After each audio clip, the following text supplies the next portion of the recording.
All right. It has been a while. Happy New Year to everybody. Want to welcome you to another episode of Conversations with Cougars. And I have as my guest my classmate from the class of 86, the best class at Northview, that's for sure, Amy Roberts Woods. Good evening, Amy. I'm so glad we've got some Hello. time to spend together tonight. Hey, good to see you. You as well. We've tried to get together a couple of times, but just schedules and other things haven't worked in our way. But we are here tonight. Amy was a proud member of our marching band, as well as other bands that the school offered during those years. And just we've got I love the perspective from people who were part of the football and band and cheer programs, but were not one of my teammates, because everybody has their own experiences, their own memories of the same events that we all took place in that year. And so that's one of the reasons, among others, that I had asked Amy to come on tonight. But Dr. Amy Roberts Woods is down in Baldwin County, where she and her husband live for so many years. But Amy, before we get into the good old days, share a little bit about your practice and what you do in life in Baldwin County. Okay, well, hi, everybody. It's been a long time. Class of 86. I finished up at Northview, headed to Montevallo, University of Montevallo for 4 years. Graduated from there after leaving Montevallo. Got married to my husband, who was a student at Auburn at the time. So we were in Auburn for several years. I didn't silence my device, sorry. That's okay. But spent time in Auburn, and like I said, just through a very long process, ended up returning to medical school after working for a few years for Auburn University, and ended up a gastroenterologist, which is a doctor taking care of GI health, GI disease, all of that good stuff from the mouth to where. And we located in Baldwin County. I went to medical school at the University of South Alabama, so we were in Mobile, so we vacationed in Baldwin County, Orange Beach, Gulf Shores area. So it was a very natural move to come across the bay and to land over in Baldwin County. And we've been here since 2003. We love it. Like I said, my practice is in Foley with South Baldwin Regional Medical Center. We live in Alberta, which is a hybrid between farmland and beach and back bays. So it's a very great area. We love it here. Well, I was going to say, not many people who come to that part of the state necessarily get off the Gulf Shores Parkway, because they're headed to the beach. Right. They want to get to the T and go left or go right. Right. But Yeah. there's so much to explore off of the parkway that people, I think it's an untapped area, and maybe that's a good thing for folks who live down there. Yeah. But We're hoping that beautiful. Yeah. It really is. Like I said, we actually, what happened is when we were still in Mobile, I was doing my GI fellowship. My husband had met a gentleman who had a sailboat that was for sale. We had never sailed, but we had always had the dream. And actually, he was out of town on a work trip, and I get a message from him saying, "Hey, guess what? I bought a sailboat." It's like, well, okay, yeah, this is fantastic, I guess. And so came over to see the boat, and it was located at Pirates Cove Marina, which is kind of, definitely a little back pocket area. It's more well known now, but it was it was the largest sailboat marina in the state of Alabama at the time. Oh, wow. But that's actually how we really got to the neighborhood and the place we're at. We bought that boat, knew nothing about sailing. We went to school. We learned from the ground up all of the groundings and all the bad stuff that can happen, but we had a lot of fun doing that. But like I said, driving down to that marina to see that boat, we passed a house for sale, and it's like, that's beautiful. There's our future house. I just need a job in Baldwin County now. Yeah. And that was 2 years before I came here. So this is the change in the real estate market in Baldwin County. The house was still in the market when went 2 years later when I needed a job. So it's like, yes, the house, the job, everything. Yeah, it just fell into place. It was great. Oh, wow. Now, Yeah. that same scenario, in the last 5 to 10 years, that house is not there 2 weeks. No, maybe now, but yeah, we've been through people putting a home on the market in this neighborhood, and it's like, well, we need to be out by Christmas, and like literally 3 days somebody purchases, and it's like, we'd really like to be in by Thanksgiving. So yeah, it's a big change. Yeah. So It really has. I know in the last Yeah. 2 decades since you've been down in the Baldwin County area, that the whole panhandle down there has just changed. So many Yeah, people. it's taken find it. off. It's not the I sleepy think little part probably of the next state. to the Huntsville area, I think it's probably the fastest growing population in Alabama. Wouldn't surprise me. Wouldn't Yeah. surprise me a bit. But Amy, let's put that part of our talk on pause and let's head back Yeah. to junior high and middle school growing up. Yes. I was a proud member of the Girard Elementary and Girard Middle School before heading off to Northview. Yeah. What part of town did you grow up in? And share a little bit about the schools. So let's see. Elementary school was Selma Street, but my middle school was Girard. So actually, all the way back to 6th grade. Yeah, Girard Middle School. Yay, the good old days. And in the band director then was Mr. Knox at Girard. Trying to, like I said, I remember some of the teachers. Mr. Lyons was the science teacher and the math teacher.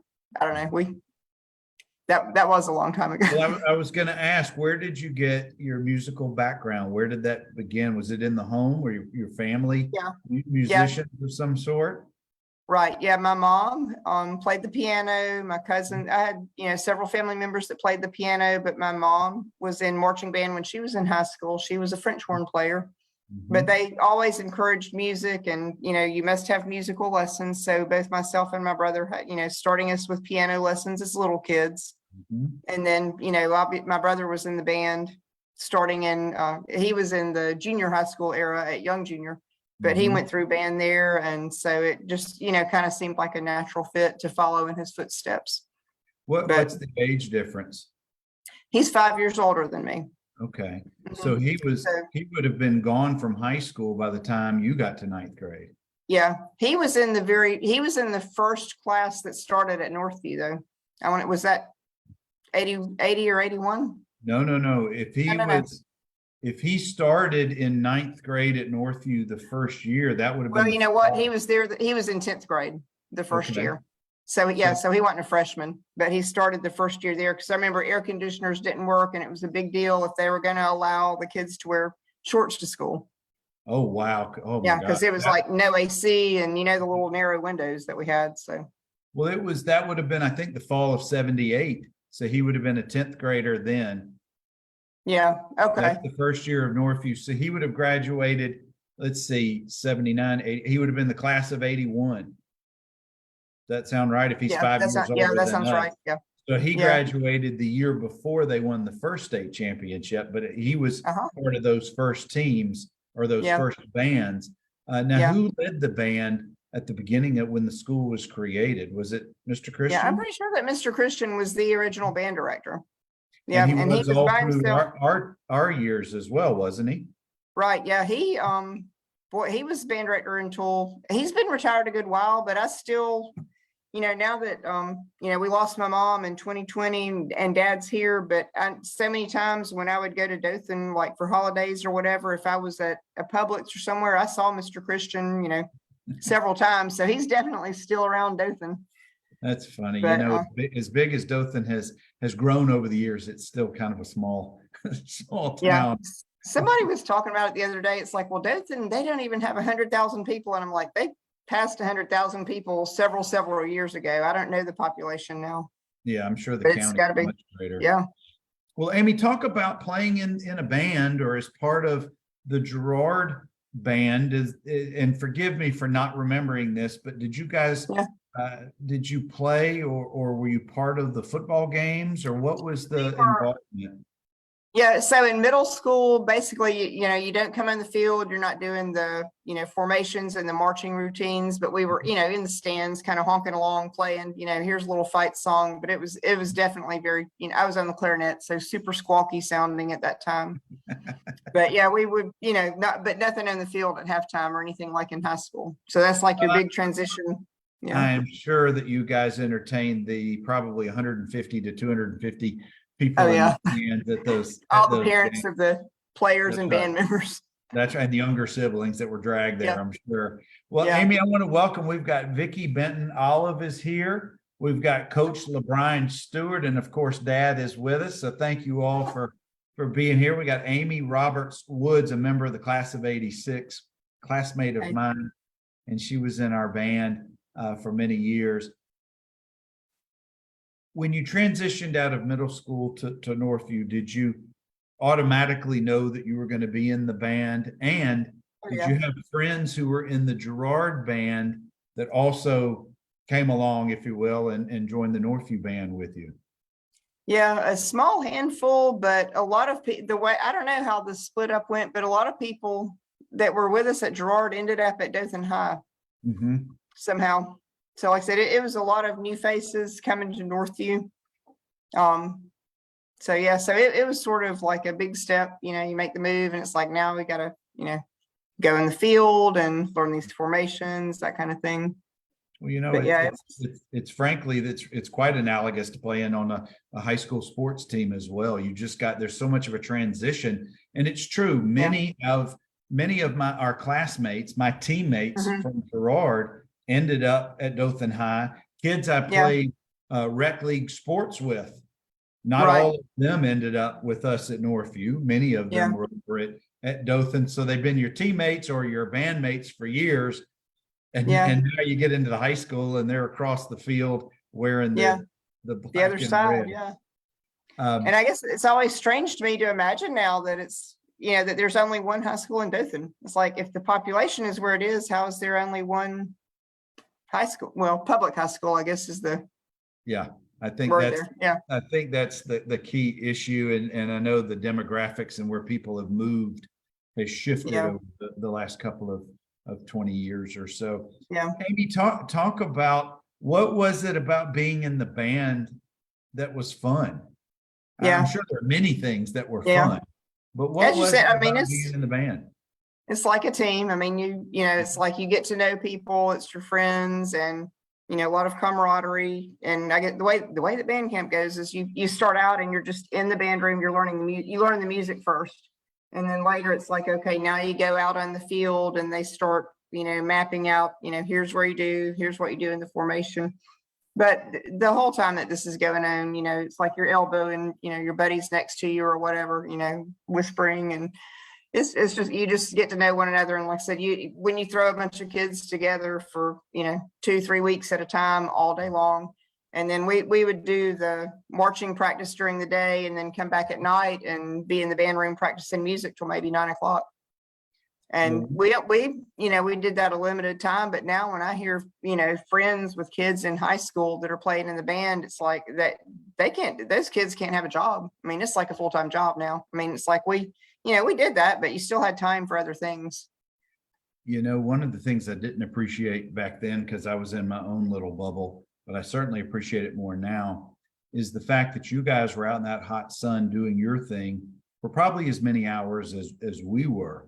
And frankly, we may have had on more equipment and things, but for some of you in the band still had drums and tubas and other things you had to wear. So the heat across the street was just as bad on our side of the street as it was for you guys in that field. And it was like, pack a lunch, bring a cooler, have your water, have your sodas, whatever, so you can hydrate. So, but let's go to a Friday night at Rip Hughes Stadium. Take us through a memory or two, if you recall, about what was special about Friday nights in Dothan at Rip Hughes. So it's like we were always, looking forward to the game, of course, and we had an excellent team, so we were always, there for that. But you were always excited. We hope everybody enjoys the performance. I hope I don't get out of line. You hope you don't do something wrong, because it's real obvious if you do, everybody's going to see you go in the wrong direction or whatever. But we would arrive fairly early. I think you guys would already be there, but we would get there, and start the tuning up. You start playing, tuning up the instruments and everything, usually about an hour and a half before the game. And then they would gather you and have a pep talk. And then we would usually, march into the stadium as a group and go up and, into the stands and gather in that area. We usually were seated in front of the cheerleaders. And then, like I said, just during the game, of course, as touchdowns are scored, et cetera, we're playing the fight song. And then, before halftime, usually probably 10 minutes or less. It's like they would get you back down on the field and you'd have to be ready to go out. And like I said, I don't know, it was just always very exciting, and going out on the field, and starting as a freshman, you're just in the ranks, and then later on, as you get to playing better, they would have certain songs would have well, let's have a featured group of musicians come out. So you'd have like 5 or 6 people come and play a little whatever. I got to play a little Dixieland thing my senior year. It's I can't even remember the song that it was on, but it's like 4 people run out in front and play and then run back into the ranks. But that was very fun. But then I don't know, the best part that I remember is at the end of the show, everybody just kind of forms up in a square, but playing the fight song and marching off the field. And you just always feel like, that's the song and that's the school. And then you file back into the stands. So, it really, you guys were much more impactful than you may have realized. And from my perspective, really 2 things stand out. One is when you guys would be filing into the stadium, and I don't know if it was just the folks in the drum line or who was playing, just a solid marching type of a beat. Yeah. That always got our attention. That let us know that y'all were there and that you could be heard. And you guys were a big force to be reckoned with. I mean, I don't know how many were in the band, but it was a lot back in the day. Yeah, it was more than there are now. And I think probably a lot of kids are just not as interested in band, and I think it has to do with different programs. But from what I hear, there may not be as many. And I have a nephew who's probably been out of school 7 or 8 years now, but he was in the band at Northview. But I remember they came over to Baldwin County and played Fairhope Pirates, and seeing the band, and I was like, oh my God, this is like half the size that the band was when we were there. And probably the number of kids on the sidelines and the playing were probably about half the size in numbers. The other, and to me, the most impactful time was right before we would come out of the clubhouse under the stadium. We would be finishing getting ready. We would have our talk by Coach Parrish or whichever coach was talking. But during that probably 10 minutes of quiet while you're just kind of gathering your thoughts and waiting for him to speak, we could hear you guys directly above us. And the volume between you guys and the student section, especially when y'all would start to play something, really resonated down into the locker room. And I don't know if you ever realized that, but that was such a very positive vibe for all of us. That was very cool. That was very cool. So that's great to hear. Never realized that at all. Did you ever have an opportunity to walk across the parking lot to go to the bread factory? Or did anybody bring the bread over? Yes. Oh yeah. Usually it was somebody would retrieve, but it was like, yes, please. And the experienced fans at Rip Hughes would have brought their butter and bread knives. They were prepared. That's right. Well, I got to tell you, that was, to me, whether that was a home field advantage or not, that was certainly one of the aspects of Rip Hughes that have always stuck with me, was the smell of the bread. You can be in the middle of a game, in the middle of a play, and the smell is just much more pleasant than the guys in the huddle. That's for sure. Well, you guys weren't entertaining and doing your thing during the games. You had many other obligations throughout the school year, camps, performances, and the like. What did you participate in? I know you went to band camp with the band in the summer, but during the school year, didn't you guys have other opportunities to perform? Yeah. So during football season is marching season, and then after that, then you transition to concert season. And usually, by the end of the football season, we would have started learning, here's the Christmas program. So there would be a Christmas concert usually before school was out, toward the end of December. And, kind of a hiatus, of course, during the holidays. But then, we would go through and usually prepare for a spring concert again. And that was usually, they would try to make it something, not necessarily, not necessarily classical, but not the, more hip things like they would play during, marching season. But like I said, and not a holiday theme, but like I said, there would be a concert in March and then toward the end of the year. And like I said, you'd have a little break. Like I said, there would be a summer concert at the very end. And that was usually, if it was around Memorial Day, around that point, we would be doing, some patriotic theme, type songs. I remember one year we did at Landmark Park, we had the concert out there. And it was pretty good attendance. But then like, after that, we would, have a little bit of a break for the summer. And then normally, like I said, band, you would start learning, they would distribute the music and you could go ahead and start practicing by July. And the best people would have the music learned by the time they got to band camp, and that was not me. But like I said, you start practicing, and like I said, marching during the day, playing the music at night, and like I said, it was seasonal in that way. Did you have a favorite time of the year or a favorite part of the experience that you preferred? Yeah, definitely marching season, because of course we got to travel. So it's like, yeah, we're going, it's an out of town game. So, you get to get out of school a little bit early. Can't remember how early now. It seemed maybe not right after lunch, but we would get, I don't know, it felt like maybe a half day or a short day, but band was always the last period. So you would definitely be, done early and packing up, getting on the buses to go on the trip. Now, keeping in mind two things. One, the statute of limitations has long expired for anything you may or may not have participated in. Yeah. And two, others may be watching this video later on who may be involved in your world. Yeah. So here, with that in mind, I want you to share with us one or two fun memories from either from camp or marching season, any of the experience that really just, as you look back, or maybe you get in touch with some of those who were in the band, these are the stories that always come up and put a smile on your face. Yeah, let me think. Definitely all of the, once upon a time at band camp, that was not me. So I was the total nerd. So none of that went on whatsoever during the entire time.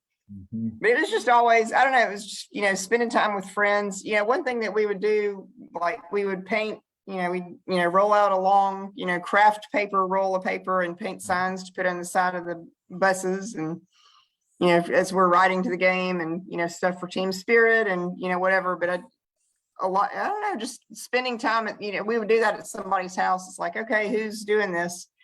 And April would be there, Kirk would be there. Just always a lot of creativity. What are we going to paint on this? It's like, let's get this done. How good can it look? Because we're in high school. So it was just always very fun. But it was just like the getting ready for the trip, packing up, and everybody being together, and then of course being on the bus. And the joke was we had the study bus, the sleeping bus, the party bus, and the making out bus. And so I would usually be on either the study bus, depending on test schedule, or the party bus, where they're just playing music and everybody's jumping around with no regard to nobody's wearing a seatbelt at all. Right. Wow, I didn't know about the 4 buses. That's interesting. That's funny. Yeah. Very fun. Well, guys, I've got Amy Roberts Woods, who is a class of 86. She was in the band.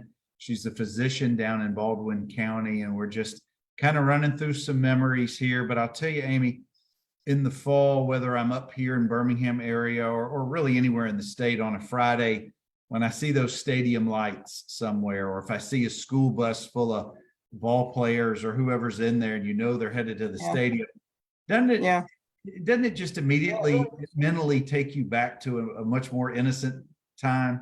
Yeah, definitely. It really is. And I want to talk for a few minutes about life in Dothan back in the 80s. And it would be very easy, as I've done many times. Oh, our childhood was so much easier. No internet, no cell phones. But it is true. But every generation evolves, and it's a little bit different. The kids of this generation, they don't know differently not having technology. We were on the cusp of technology when we were getting into high school and then into college. But what street did you grow up on? Tecumseh Drive. So we were interior of the Ross Clark Circle. Like I said, we were probably within 6 or 7 blocks of Girard. I was able to walk to school, which is that's one big thing about growing up in Dothan. And in that time period, I walked to school 7 or 8 blocks, and I would dare say that people probably don't do that now. It's like you got to walk up, cross the Montgomery Highway, Down the street, around the corner. It didn't even seem that far at that time, but now it's like, oh, well, this could happen or that could happen. It's a whole different, yeah. It is. It's a different time. I Yeah. can remember last day of 8th grade, a whole bunch of us guys decided to wear shorts to 8th grade last day. And you may or may not remember, they had a no shorts policy, believe No it or shorts. not. Yeah. But we did it. We got sent home. So we ended up at Solomon Park playing wiffle ball for hours. And our moms brought lunch. What a terrible waste of It's a last. awful. Yeah. It's like you're going to send us home on the last day of school. We're so devastated. Yeah. That's right. But that was 1981. That's right. Yeah. Oh, I want to welcome Was Slim Mr. McDuffie. Lyons one of the basketball coaches? He was a football coach, and I think he coached a little bit of basketball. Okay. Daniel Shakespeare was one of the coaches. Eugene He Singletary. taught shop, didn't he? No, that was Mr. Peacock. Okay. Mr. Shakespeare was an art teacher, and now I believe he's superintendent of schools in Andalusia. Really? Wow. Eugene Singletary, Mike Ferris. I'm naming all the coaches. Van Holloway, some of whom you may or may not. I remember Mr. Singletary because he taught something that I took too. He did, and he also ended up volunteering over at Northview as a coach for several years later on. And Harry Wayne Parrish, I think, taught health class and driver's ed. He did, and Coach Griffin taught a variety of classes: business law, business class. Bubba taught health as well as driver's ed in the summer. So all of those coaches I know at one time or another also had. Yeah, we're also teaching. Yeah. Amy, I want to talk about or continue to talk about life in Dothan in the 80s. And to me, Dothan was such a great city. Geographically, we're close to the beach as well as the lake.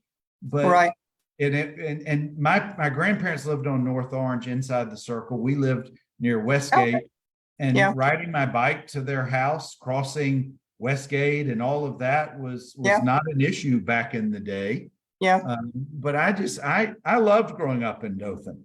Yeah. Where were some of your hangouts? Did you go to Northside Mall? Did you have a job there? Yeah, hung out at Northside Mall a lot. And then when I turned 16, got a job at Bookland at Porter Square Mall. Oh, yeah. Porter Square, that one. So, I worked at Bookland for a couple of years and then ended up probably by my senior year. Can't remember. I can't remember if they were building the new mall by then. But the new mall is now almost 40 years old. The new mall is now, Isn't that funny? But worked at a bank for a while. But I worked at Porter Square, and that was a lot of fun too, because like you could, okay, I'm in break. Let me walk down to, I can't remember the name of the Dipper Dan's, the ice cream shop down there. Oh, remember that? I do. Chair, walk down, get an ice cream, walk around, come back to work. I remember I was sitting there reading the Cliff Notes to something for English class. Like if you're at work and you're not busy, you can sit and read. So it's like, I'm going to read the Cliff Notes. And somebody else that worked at them all came by and it's like, you're supposed to be reading your old book. It was like, I was going to say, I hope Mrs. Hooks doesn't see this. Don't tell Ms. Hooks, exactly. Yeah.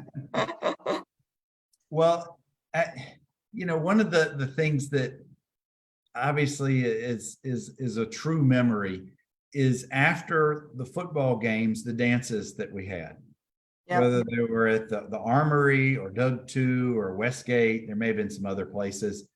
But I can remember those dances, at least in my eyes, my memory, those were a big deal. It was a big social thing.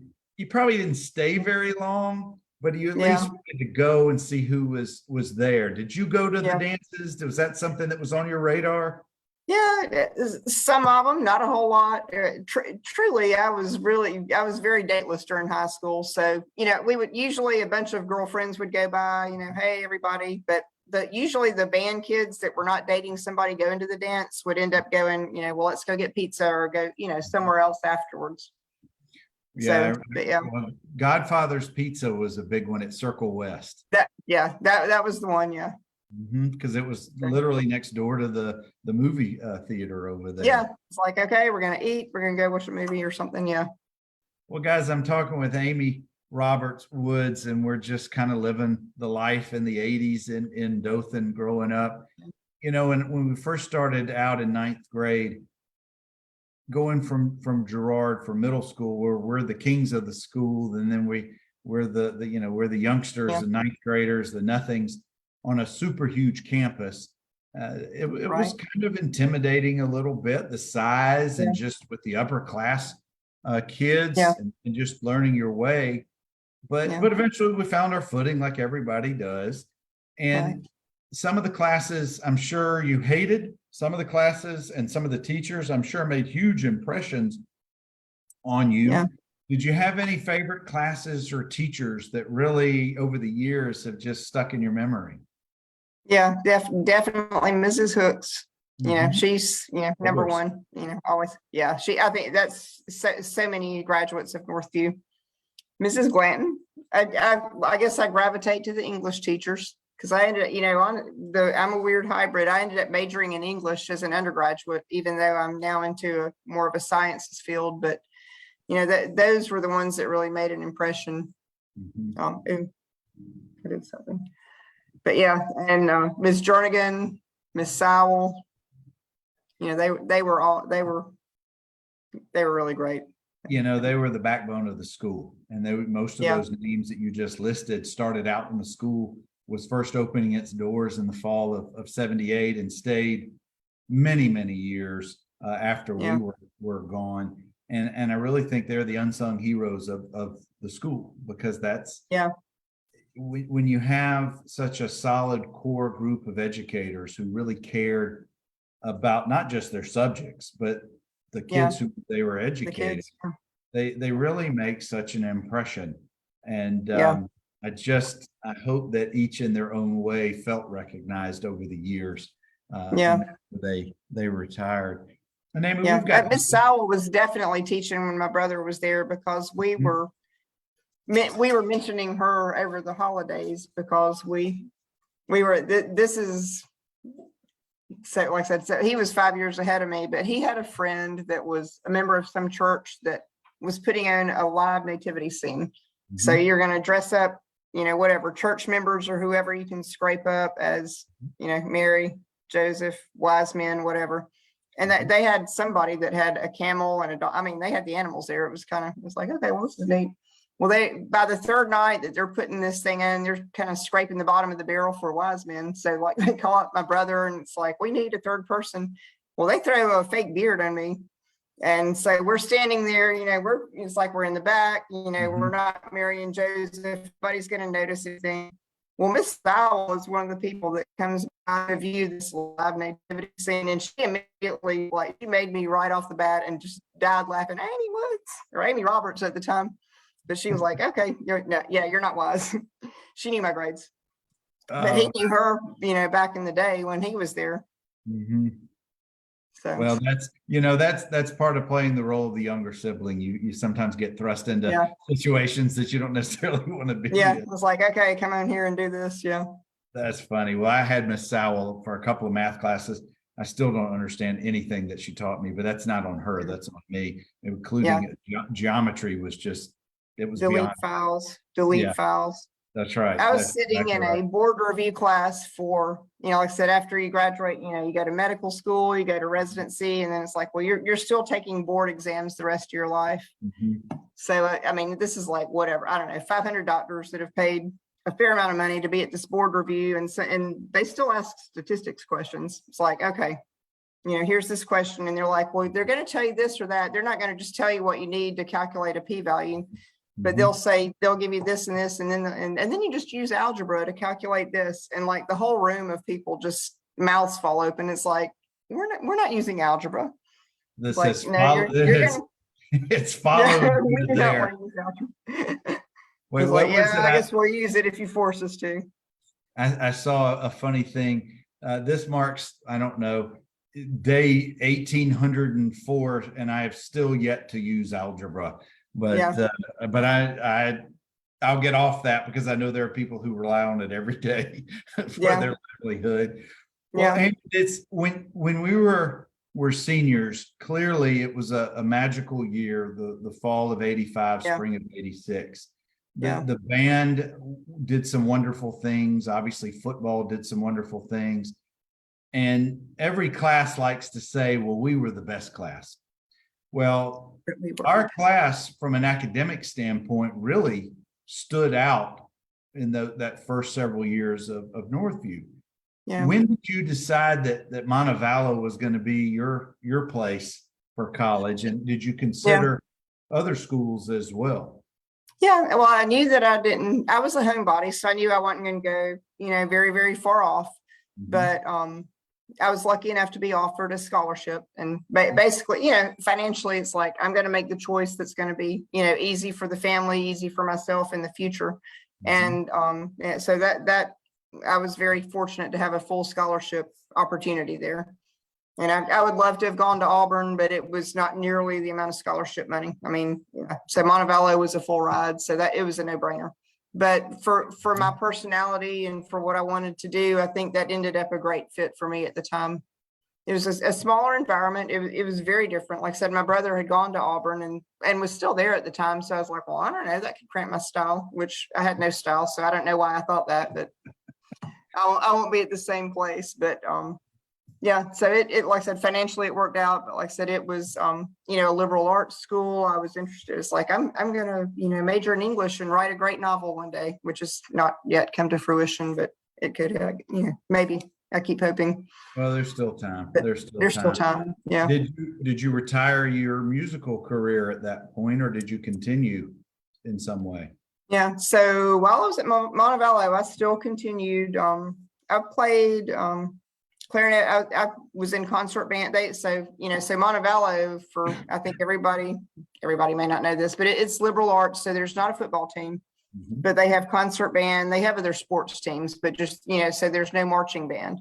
But there's different concert band opportunities, jazz band, but I participated in concert band. And that gave me the opportunity that I had a little bit of exposure at Northview, but I was able to play bass clarinet, which is, very fun, da da da da da da da da, and Excalibur, the very opening, the opening, notes are a bass clarinet. So that was like a super fun performance. But I continued playing in the band there, and that was kind of the formal program with the school. And then they have college night, which is sort of a competitive theater thing where students write, the students write the music, the story, everything of a musical performance. There's two teams. You just choose which side you want to be on. And so I was able to play in the orchestra for that. And I did that all 4 years at Montevallo. Oh, So I continued with music during that time. After that, not so much. Like I said, then, graduate, begin working. I still play, I try to play piano a little bit. I don't practice enough. So it's very, rusty when I do play. And I haven't touched a clarinet in I don't know when. So the last time I picked it up, it was like, it was Ferris Bueller honking but the thing, So Amy, it's probably like riding a bike. Probably wouldn't take you very long to get back into the groove of things if time permitted, but we all know that there's time and place for everything. And we've got just another minute or two, and I sure appreciate you sharing your story a little bit. What I failed to ask you is, and please know that whatever way you answer, it won't hurt my feelings. Were you a sports fan at all? Did you follow any sports as a kid, or even when you got to Montevallo? I know that you had friends on the teams, but did you follow the sport? Did you know it a little bit, or tell us about your experience with being involved with sports? Yeah, I guess I enjoyed the game and the atmosphere and everything, but I guess, and so I feel like I followed it, but yet I'm always, and still to this day, I'm the person, in the stands or watching the game going, what just happened? Did that happen? What happened? What'd they do? Who has the ball? But yeah, I always did enjoy it. Like I said, part of the band, you're attending, definitely football and a lot of basketball games. Because like I said, we had a smaller kind of the spirit band that would be at some of the basketball games, but not as, not every game like we were at the football games. Well, we But also had, not so much baseball, but yeah, definitely football and basketball. And then at Auburn, like I said, I took some classes at Auburn, so I was never involved in band there, but we went to, you could get a student ticket at Auburn when we were there was $4. So we went to some games, and then sometimes, if we were busy or, we didn't, it's surprising now, we didn't go to every game, even for $4, but we went to a lot of them. And then a lot of the time you'd sit it out, but we had an apartment that was so close, it's like you felt like you're spectators of the passersby. So that was kind of fun too. It's like, okay, here's everybody coming to the game and leaving the game. And we were en route to Toomer's Corner. So that was always fun. Well, when you were in the band at Northview, it's not as if you were at those games just as a spectator. You had responsibilities. Yeah, So well, yeah, true. I'm sure you could glance from time to time and appreciate what was going on. It was always kind of funny because it's like you would be watching the game and involved, and it's like, we're cheering, and somebody scored, and then the drum major, Brenda Register, would have to jump up, and it's like, hey, everybody, you got to play. And so everybody's scrambling to get their instrument and get ready to play. So I tell you that the memories from our high school and junior high days, it was a simple time. It was an innocent time for most of us. But it really was a very memorable time. And Amy, I appreciate you sharing some of your memories with us tonight. I certainly appreciate that. Hey, well, it's good talking to you. You too. And guys, I'm trying to continue our series, hopefully on a weekly basis. I've been bugging enough people. Hopefully I've got some folks who will respond and step up like Amy did tonight and share their journey, share a little bit of their memories, and just live some good times back in the day. But I'll send you a couple of names. Please do. And you can give them a heads up that I will be getting in touch with them. Definitely. But guys, I'm going to continue to try to do these on Wednesday nights at 7:00 Central. And please, if you have other memories, if you have pictures, photos, memorabilia, anything from your time being involved with the band or cheer or the football program during your times at Northview, holler at me. We'll be glad to share it out because everybody likes to see that stuff. You guys be safe. Have a good rest of your week. And we'll talk to you another time. Okay, take care.